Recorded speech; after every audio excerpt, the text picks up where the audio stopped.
Hey, it's Chuck the Iceman Liddell, and you're listening to the 3-Point Conversion.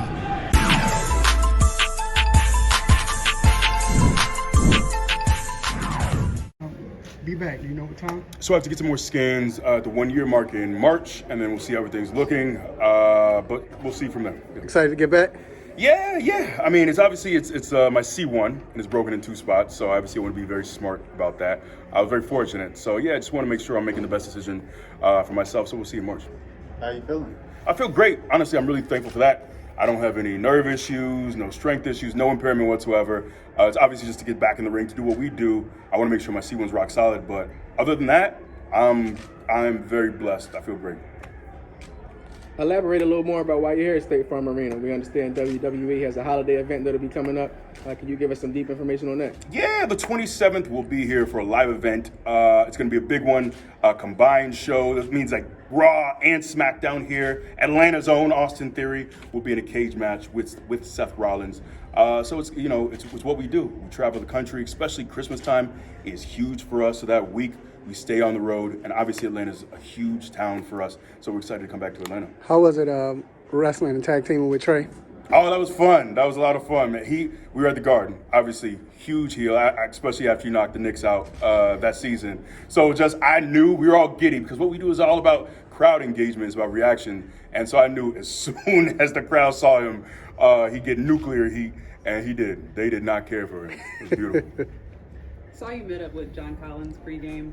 Were you able to talk to him? I know he's a big wrestling fan. Yeah, no, it's cool. I feel like there's just something about wrestling that brings the kid out of people. And like that was him. And also we're both Floridians as well, so we got to talk about that. But no, it was a pleasure to talk to him about wrestling, for sure.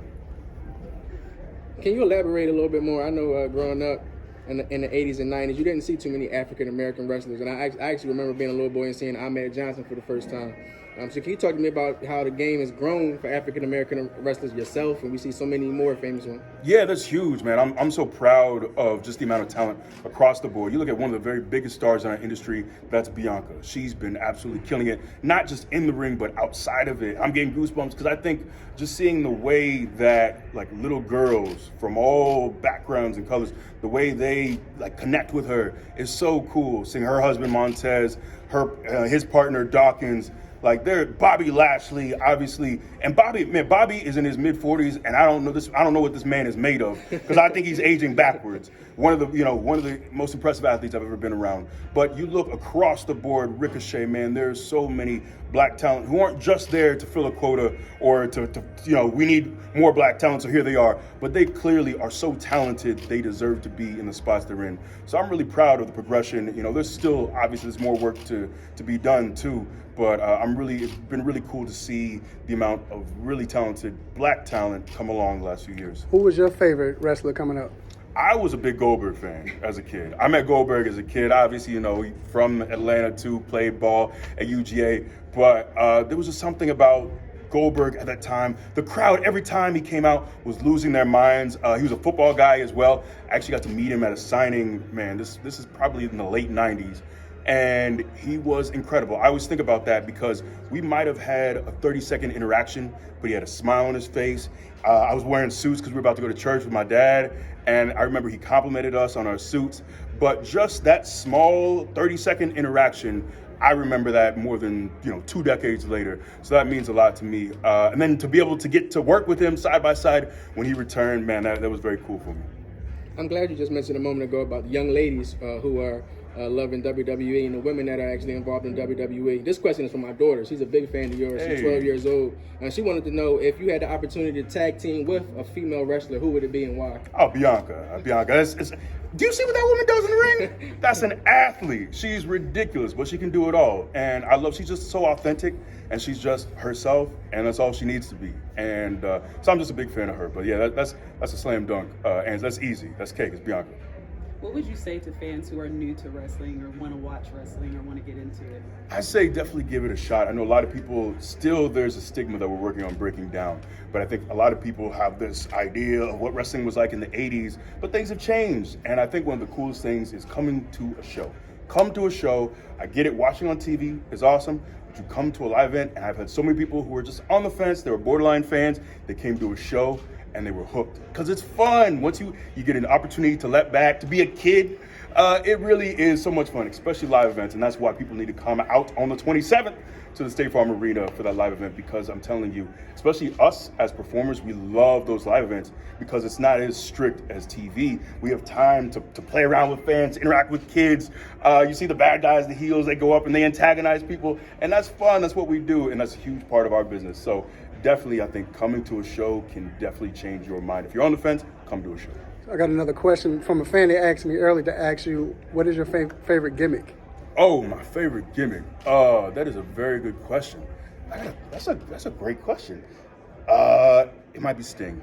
Sting, that's a great gimmick, and he's still doing it. How? I was a little kid, and then he was like here, and he's still going. He can go outlast me.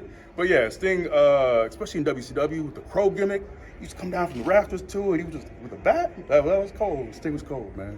Yeah. 2 more questions, guys. What's it been like working with WWE recruitment? It's been fun for me because I resonate with it, because I was a football player at Iowa with a bunch of injuries. My career was over, and I'm thinking, now what do I do with my life? And I didn't really know. I was going to grad school, but I didn't really feel fulfilled. So for me, I love being able to, I feel like I can go back in time to 13 years ago and look at young men and women in a very similar position as me who are seeing the end of their college career. You spend so much of your time invested in your sport. So many of us, we play our sport since 4, 5, 6 years old. It's all we know. And of course you're in school and you're working hard at that, but it's something you love, and then it's just gone. And for me, being in the ring wasn't the same as playing football and having my hand in the dirt, but it still filled that athletic void. Like the ability to go out there and hit people and run and jump and do all those things. I felt like a kid again. I felt free. So for me, I love doing it because it's an opportunity to reach out to college athletes and let them know, hey, WWE might not have been something that was on your radar. You might not have even considered this, but I'm telling you, it changed my life dramatically. I've been able to travel the world, entertain people all across the globe. It's an incredible experience. So for me, I love it because I love college sports and I so resonate with college athletes, and being able to present this to them is something that really connects with me. Yeah, off base, follow up to that, going to Iowa, you're at a basketball game. Just wanted to know what you thought of Caitlin Clark. She's dope, man. It's so cool to see what she's doing and seeing the way the community just loves her and embraces her, and seeing her connect. I got a chance to do Big Noon Kickoff, and I was talking to Matt Leinart the day before, and he was talking about just going out and shooting hoops with Caitlin Clark. And it's cool that she's like a star. People from outside of, we think of, I'm kind of an honorary Iowan, so I'll throw myself in there. But it's such a tight-knit group, and I love that she is she's bigger. She's getting outside those confines of just Iowa. And so it's just really cool to see what she's doing, to see her brand grow. There's so much pride. The people in Iowa just love her so much, so it's really dope.